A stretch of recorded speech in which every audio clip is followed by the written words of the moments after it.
Hello guys, good day po sa lahat. Welcome ulit sa ating channel. So for today's video guys, ipapakita ko sa inyo kung paano natin i-repair yung board ng DNP printer DXRX1 series. So may client po tayo na nag-contact sa atin sa malayong lugar. So, pinadala niya lang yung mismong board kasi mabigat na yung buong printer na ipapadala.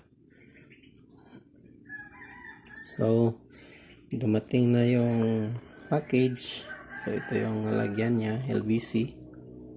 So, yan. Galing Bacolod. Tapos, ito yung board. So, ito yung itatry natin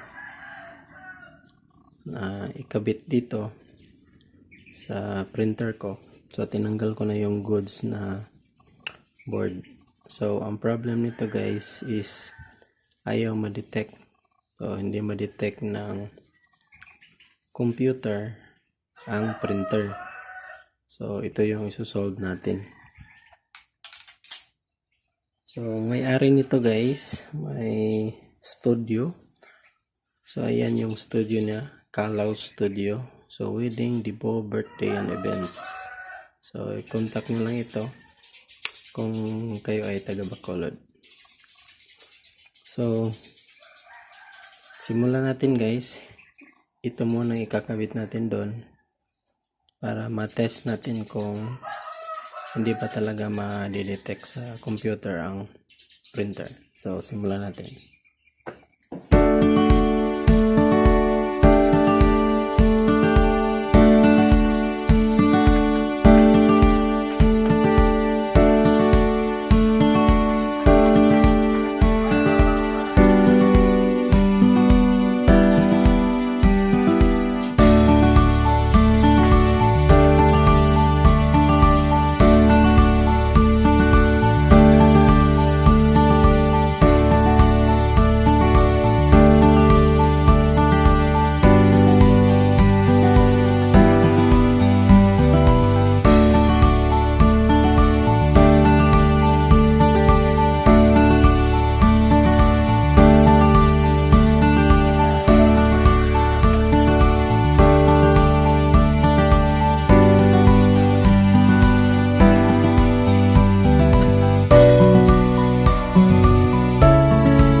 So, ito na ngayon guys, i-test natin ngayon kung ma-detect ba talaga sa computer yung printer.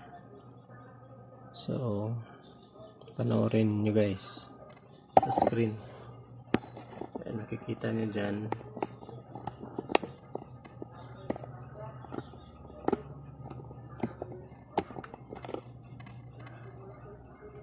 So, i-on ko muna.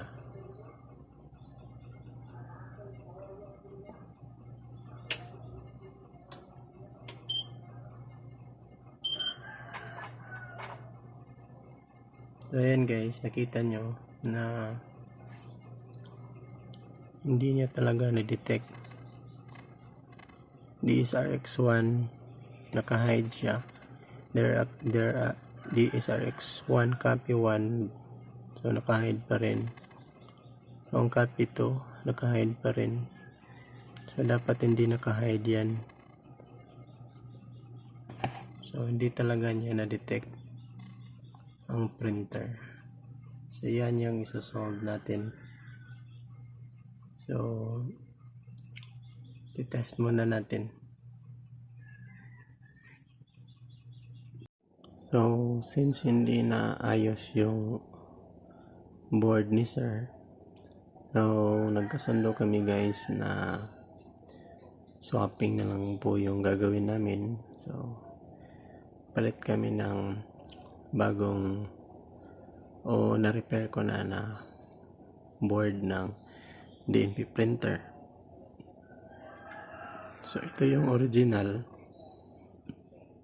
na kung i-repair ko pa ito talaga, so matatagalan kasi hahanap pa tayo ng mga pyesa na ipapalit. So, kailangan na talagang gamitin para sa business. So, swapping na lang. So, ito yung ipapalit natin. So, yan. Kikita nyo dyan na na-repair na talaga. Kasi banda rito, nag-iba na yung kulay. So, marami na akong pinalitan dito. So, yan. Ito yung ipapalit natin.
Yan guys, ito na po yung printer.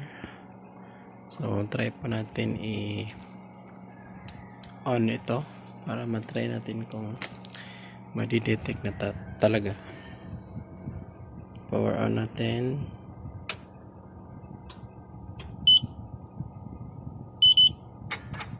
Ayan, naka-on na po yan.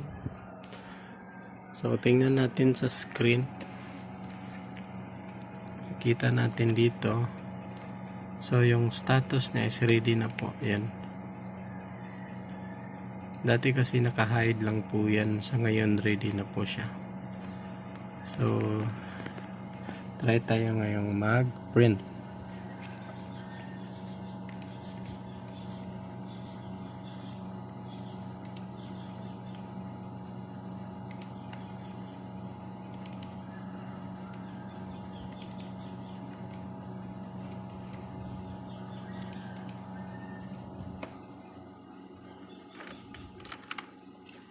So try natin.